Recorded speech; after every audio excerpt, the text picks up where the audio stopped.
Today's episode is a direct response to an email I received after my last video about Black identity and why some Africans don't want to identify as Black. This email came from someone who identifies as a foundational Black American and who explained to me why they feel abandoned by other Black and immigrant communities and why they believe that FBA's divisiveness is justified. So today I want to break it down piece by piece why the victim mentality in FBA's rhetoric is dangerous and self-defeating, how FBA exceptionalism ignores the contribution by Africans to the Black liberation struggle, how US imperialism destroyed African nations, setting back the entire Black world, and last but not least, the ridiculous claim that foundational Black Americans are indigenous to America and have no ties to Africa. I want to approach this topic with honesty, clarity, and facts because conversations like these are so important. But we also need to unpack the problems with this mindset and how it contradicts historical and modern realities.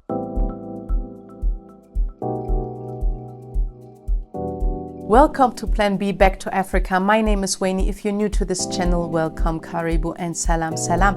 On this channel, Plan Back to Africa, I share my journey of leaving behind Germany and settling in Nairobi, Kenya. And I also share my journey through the African continent, the beautiful motherland, together with my 2 children, and what I have learned along the journey. I have studied cultural anthropology and African studies with a focus on the construction of identities, and I always love to share my knowledge with my audience about the socio-political realities on the ground. Now, before I break down this email point by point, I want to read it for you. Wayne Tesfaye. Much of your perspective is correct. However, what you are missing is what exists at ground level.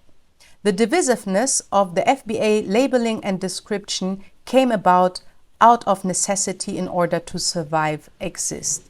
Black Americans for several decades strained, actually begging many times for unity with all ethnic groups of color, especially Africans from the motherland, because we have been on our own for hundreds of years.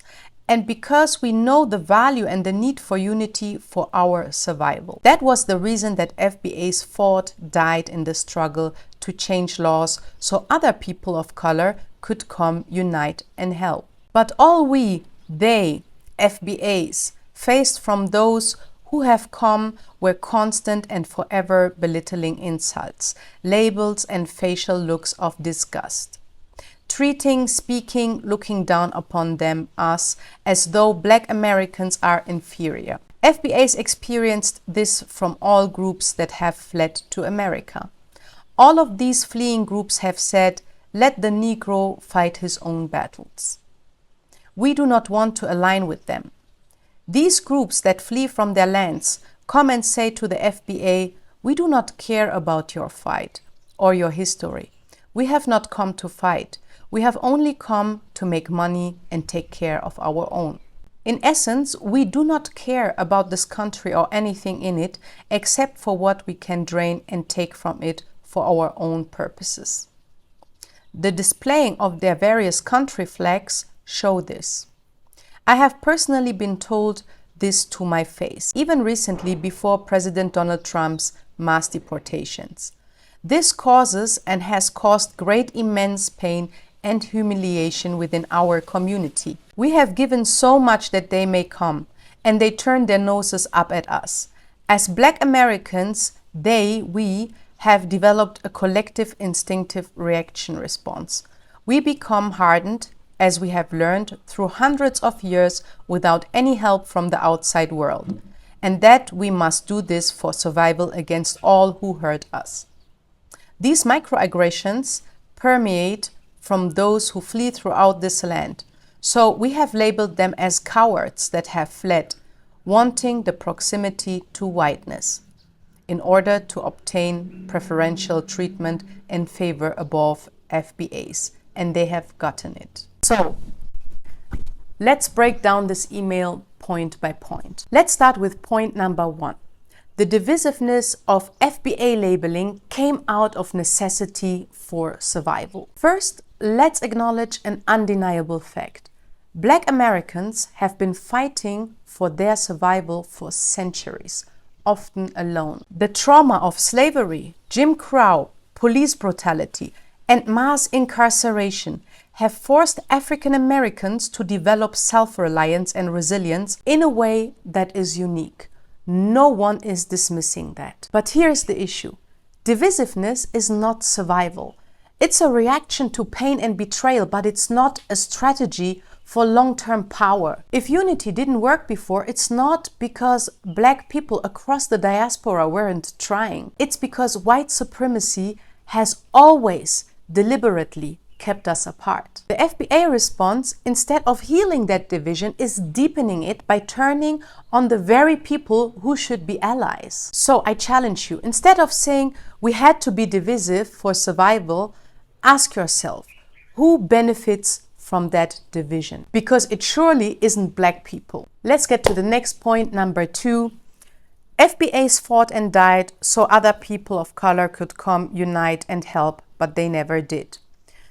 This statement assumes that Black immigrants have contributed nothing to the Black struggle in America, which is historically false. Caribbean immigrants, for instance, played a very important role in the civil rights movement. Take Kwame Ture, for instance, who is from Trinidad and who has played an important role in the civil rights movement and the global Pan-African movement. Or Marcus Garvey, one of the most influential Black leaders and who happened to come from Jamaica. Or let's take Malcolm X, whose mother was from the Caribbean island Grenada. Let's not forget to talk about the powerful and important role of African leaders like Kwame Nkrumah, the first president of independent Ghana, who was one of the most vocal African leaders in supporting the civil rights movement and Black liberation in the United States. Kwame Nkrumah personally invited Martin Luther King to Ghana's independence celebrations in 1957. This visit profoundly impacted Martin Luther King, reinforcing his belief that Black people worldwide were part of a common struggle for freedom. Malcolm X was also welcomed in Ghana and met with Nkrumah, strengthening his Pan-African vision. Ghana was and continues to be a safe haven for African Americans. W.E.B. Du Bois moved to Ghana and was given Ghanaian citizenship, where he worked on the Encyclopedia Africana until his death in 1963. And then let's not forget to talk about the support by Ethiopian Emperor Haile Selassie I. He was deeply respected by African American leaders, including Marcus Garvey, Malcolm X, and members of the Nation of Islam. Ethiopia used its position in the United Nations to push against apartheid in South Africa and racial discrimination in the US. He was a key force in the formation of the Organization of African Unity, which worked to connect African struggles with Black liberation struggles worldwide. Historically, African Americans and Africans on the continent have always supported each other in their liberation struggle. When Italy invaded Ethiopia during the Second World War, so many African Americans signed up to volunteer to fight on the side of the Ethiopians against the invading colonial Italian army. However, eventually they were blocked from the US government. They were ready to die and fight for Ethiopia. Imagine that. However, one brother made it, Colonel John Robinson, the Brown Condor of Harlem. You should definitely research his mind-blowing, inspiring history. He was one of the very few African-American Black aviators of his time, and he showed solidarity with Ethiopia by volunteering as a fighter pilot and military advisor during Italy's invasion of Ethiopia in 1935, defying racial barriers and US neutrality policies. He helped train Ethiopian pilots fought against Mussolini's forces, and symbolized African American support for anti-colonial struggles in Africa. Not just historically, African people continue to support the Black liberation struggle in the USA and are actively involved in racial justice movements. Many activists that fight against racism and oppression in America are of Caribbean and African descent. In cities like Minneapolis, where George Floyd was murdered, Ethiopian and Somali communities were on the front lines of the protests. And even in Ethiopia, I was in Addis Ababa at that time, Ethiopians came together to mourn the murder and the death of George Floyd and came together in solidarity with their Black brothers and sisters in America. The idea that FBAs were left to fight alone ignores centuries of African and Caribbean solidarity in Black liberation movements and is simply not supported by history. African nations provided sanctuary, funding, and diplomatic pressure to assist Black struggles in the US. Pan-African leaders recognized the shared fight for Black liberation, understanding that oppression in the US was linked to colonialism and apartheid in Africa. Without Africa's contributions, the civil rights movement and Black power movements would have been much weaker. Could there be more unity? Of course. But erasing contributions because of a few bad experiences? That's not historical accuracy. That's emotional reasoning. So the question to those who push the FBA ideology is this: if African people and African leaders have fought for and supported Black liberation movements in the US, why continue pushing division instead of solidarity? Let's get to the next point. Point number 3.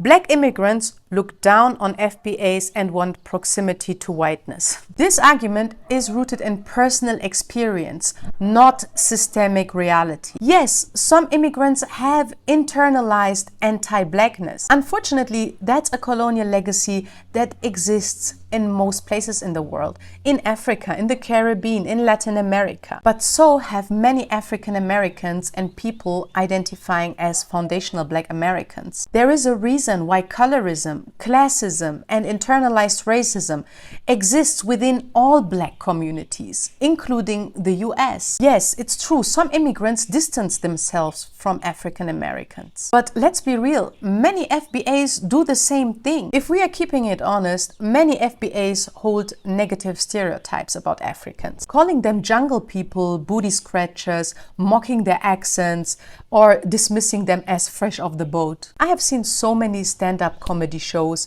where African Americans were mocking Africans. I mean, just take a look at this nonsense.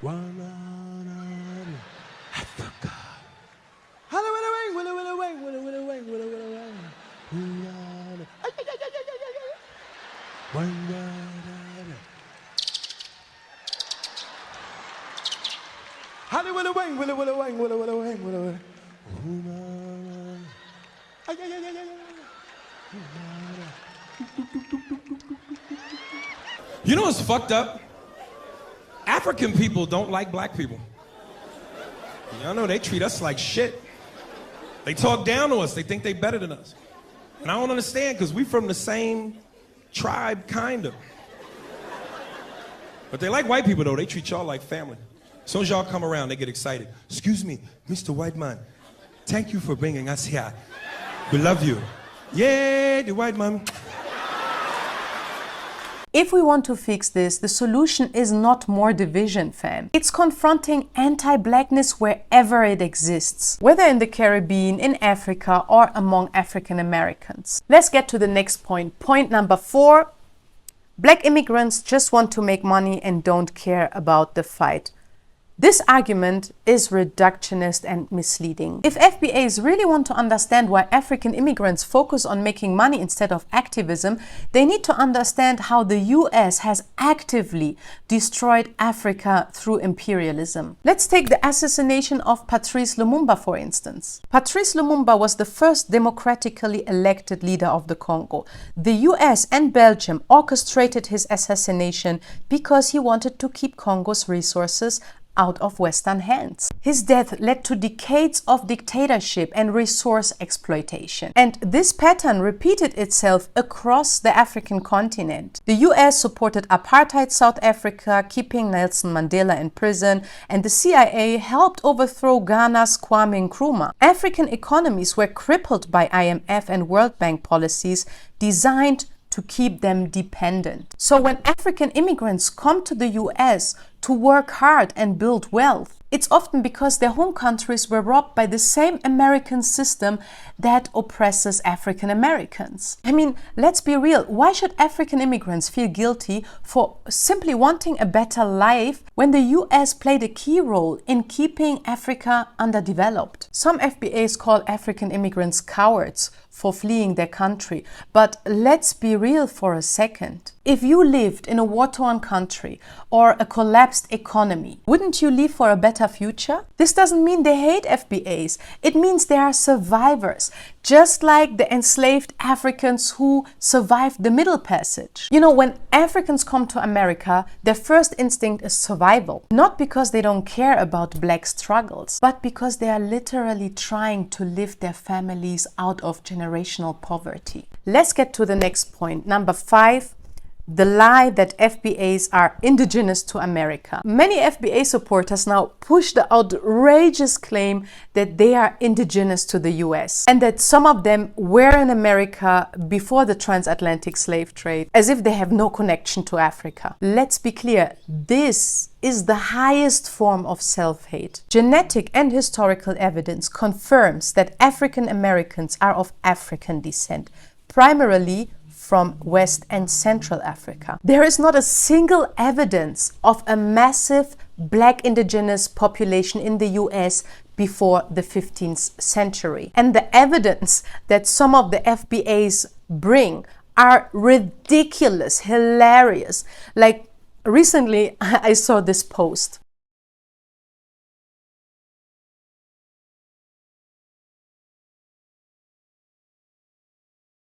I just shake my head. I just shake my head. Let's just leave it there, okay?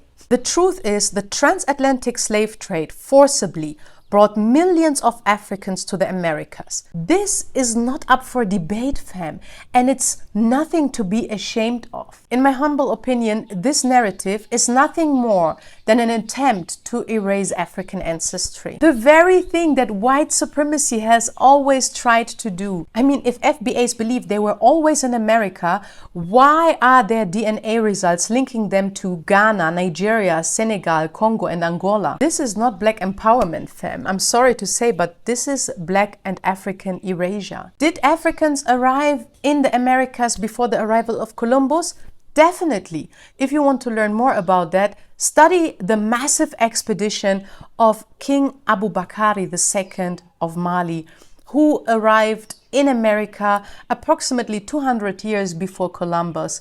And I've visited the island of St. Vincent it was in 2018, where I met the chief of the Garifuna people, who are believed to be descendants of this expedition out of Mali to the Americas, and who have intermarried and mixed with the indigenous Carib population. And out of this peaceful encounter between the Caribs, the indigenous people of America, and the Africans from Mali, came these beautiful people that we know today as the Garifuna people. Their culture reflects a unique blend between African and indigenous influences, and they continue to fight for land rights and cultural preservation. Despite centuries of displacement, the Garifuna remain a resilient and vibrant community. There are similar cases in the US, like for instance the Black Seminoles, where indigenous people mixed with Africans, with enslaved Africans who were shipped to the Americas. However, while the Garifuna people proudly embrace their African ancestry, some FBAs, on the other hand, claim they have no ties, no connection to Africa, which is, as I have said earlier, in my opinion, the highest form of self-hate. Last but not least, point number 7, the victim mentality in FBA rhetoric. Very problematic. One of the biggest problems with the FBA ideology is that it thrives on a victim mentality, blaming everyone, including Africans, for their struggles instead of focusing on solutions and unity. Also, I noticed a widespread belief among African Americans and especially among FBAs that Africans hate them. All I can say about this false claim is please visit the African continent and make your own experience. I promise you, you will feel the love, you will feel welcomed, you will feel accepted, and you will feel valued, celebrated.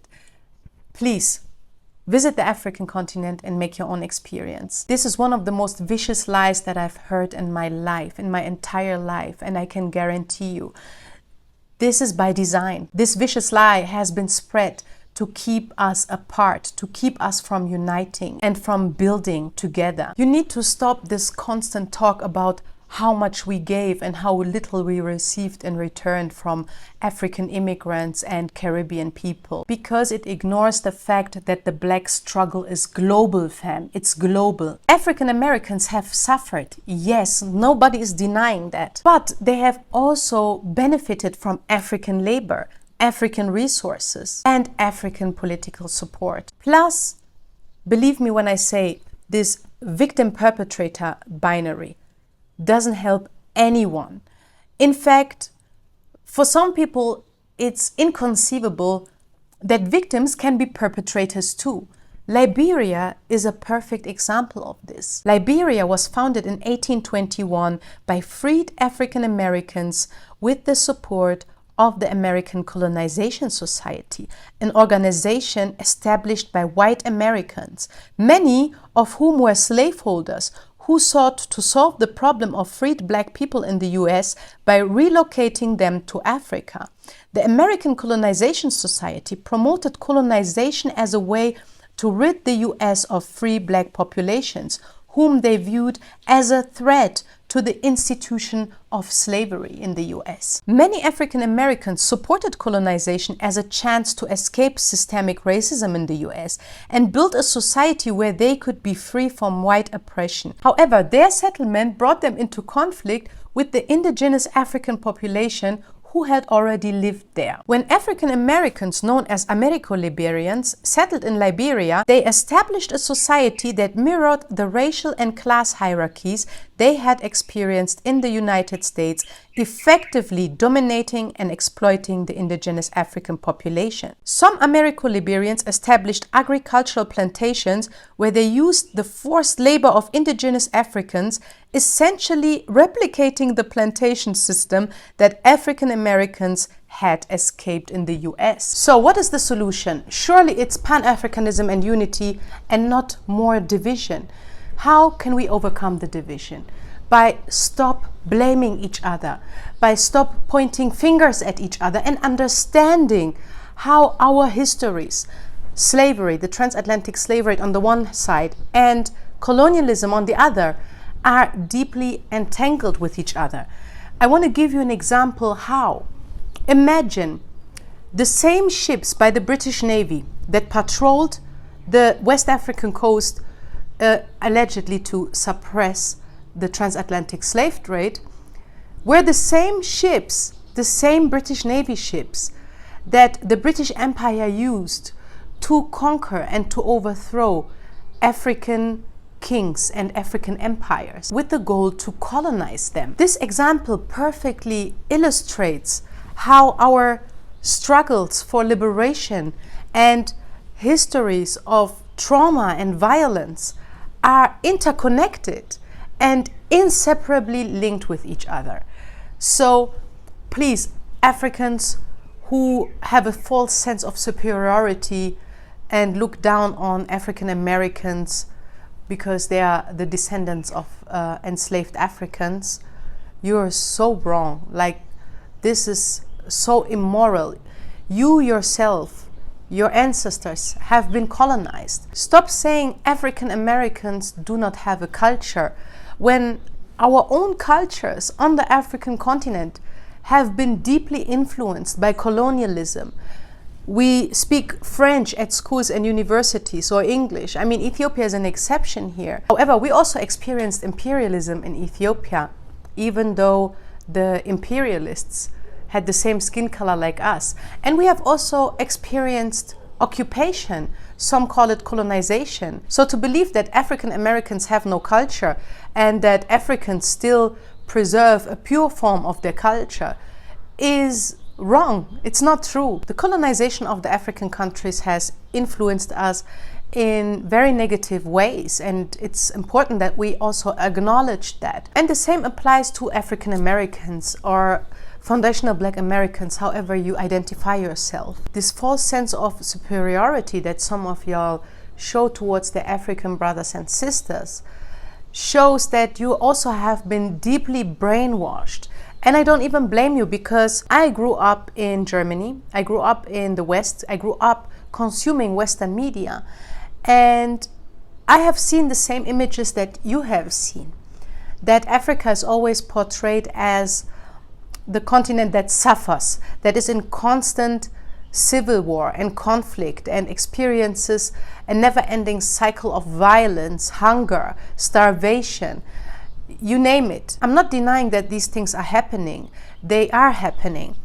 However, this is just one side of the story. So come to the African continent and see the other side. And most importantly, stop playing the victim. At the end of the day, this FBA ideology and narrative does nothing but weaken Black people globally. If FBAs truly want power, they should align with Africa, Latin America, and the Caribbean. The focus on distinction between FBA and Black immigrants can weaken solidarity in addressing systemic racism, which affects all Black people, regardless of origin. Historically, colonial and racist systems used divide and conquer tactics to pit subgroups against each other, undermining collective action. So if FBAs claim to fight white supremacy, they should stop mimicking its divisive tactics. Look, I believe it's important that this movement recognizes the unique experiences of African Americans,